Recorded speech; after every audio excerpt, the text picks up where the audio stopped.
Ал кетті бір-екі. Мен есім Нұржамал, фамилиям Тамбетова болады. Мен Солтүстік Қазақстан облысы Мағжан Жұмабаев ауданында дәл қазіргі кезде жол картасы 2020 бағдарламасының әкімнің бас кеңесшісі болып қызмет істеймін. Енді бұл қызметті алғаныма енді бар болғаны 1 айдың көлемі. Өйткені біздің ауданның әкімі осы бағдарламаға қатты көңіл бөлу керек екенін бірден-бір ден қойған кісілердің, әкімдердің бірі деп айтсам да болады. Өйткені бұндай штат әлі ешқандай ауданда ашылған жоқ, ешқандай облыста да ашылған жоқ. Бұл кісі өзіне бір сондай батылдық алып, сенім алып, осы штатты ашты да маған сеніп тапсырды. Негізгі қазір келген мақсатым бізде осы бағдарлама бойынша жаңадан ауданымызда 40 үй салынып жатыр. Сол үйлерге тұруға талап нелері бар, үміттері бар, отбасыларын жинап алып кету. Яғни ондағы негізгі талап отбасында 2 баладан жоғары балалар болу керек. Сосын міндетті түрде дипломы болу керек. Яғни жоғары оқу білімі бітірді деген, немесе арнаулы оқу білімі бітірді деген қолдарында бір диплом болу керек. Енді бағдарламаның талабы сондай. Жалпы осы бағытта жұмыс істеп жүргеніме мен шынымды айтсам өкінбеймін. Өйткені ең біріншіде қандай мақсатта мен Мағжан Жұмабаев ауданына бардым. Осы бағдарлама шыққанда өзімде бір қызығушылық пайда болды. Неге ол жаққа отбасыларды көшіру керек деген сұрақ мені жетелеп Солтүстік Қазақстанға алып барды.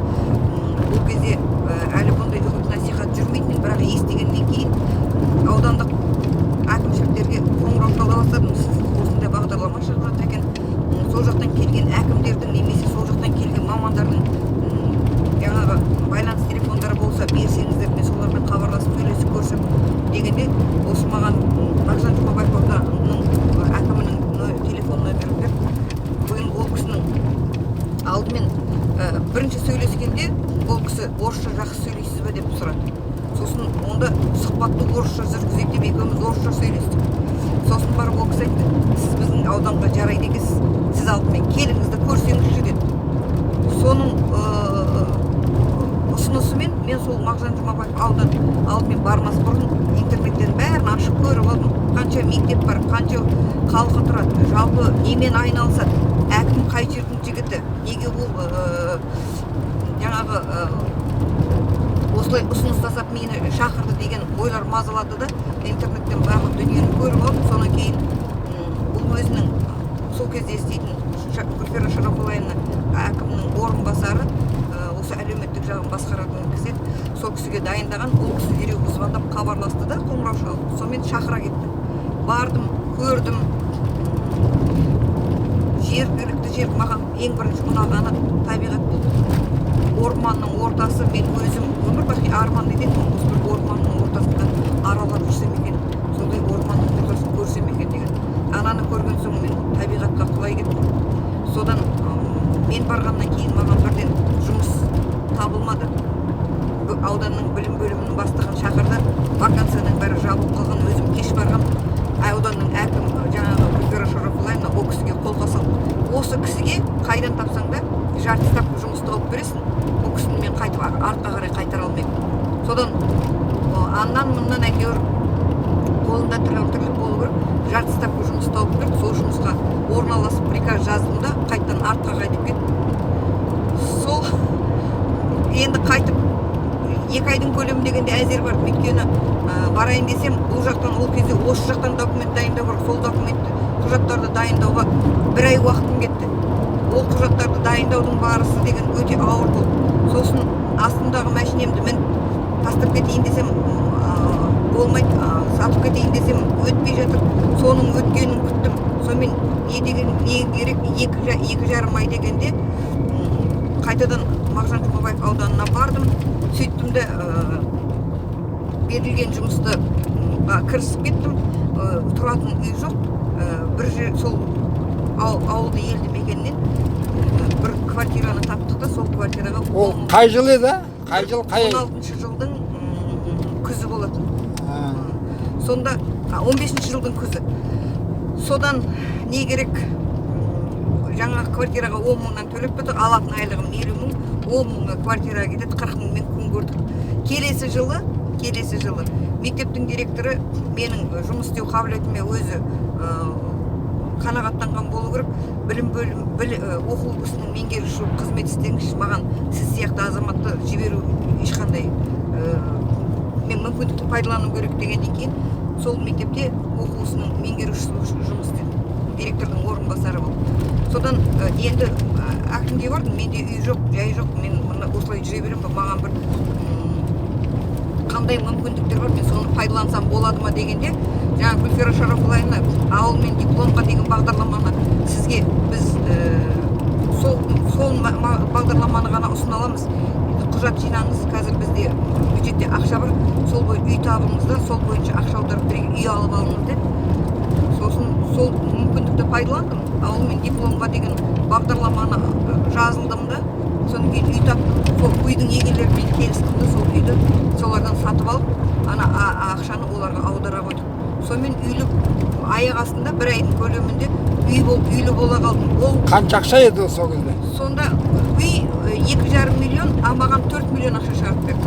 Мен 1,5 миллион ақшаны өзімнің басқа жаңағы мал шаруашылығына пайдаландым.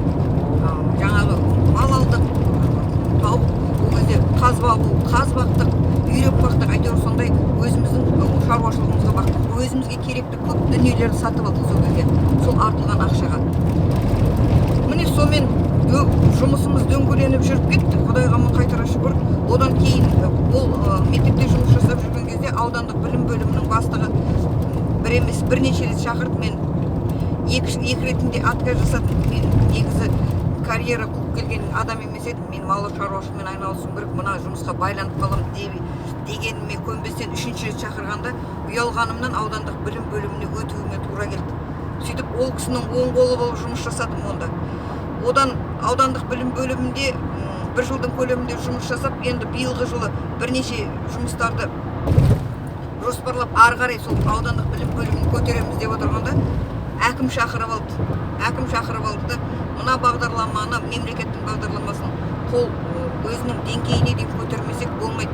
Сізден басқа бұның нақышын дұрыс түсінетін кадр жоқ.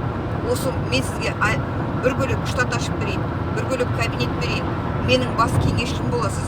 20-20 бағдарламасы бойынша жұмыс жасап, ауданды көтерейік дегеннен кейін ол кісіге де шынын айтқанда жаңағы алдыңа әкеп тұрған асты лақтырып тастағаным бірдей болмасын деп келісіп, енді осы жұмысты ары қарай. Аудан әкімнің аты жөнін айтыңызшы, жақсының атын біздің.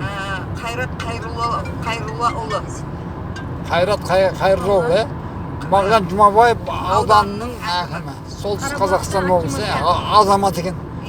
Жалпы бізде мынау кадрларды бағалай білу өзі не ғой, өзі кемшін ғой, адамдардың кадрларды қабілетіне қарай пайдалана білу бар ма, еңбекті ұйымдастыру дейді.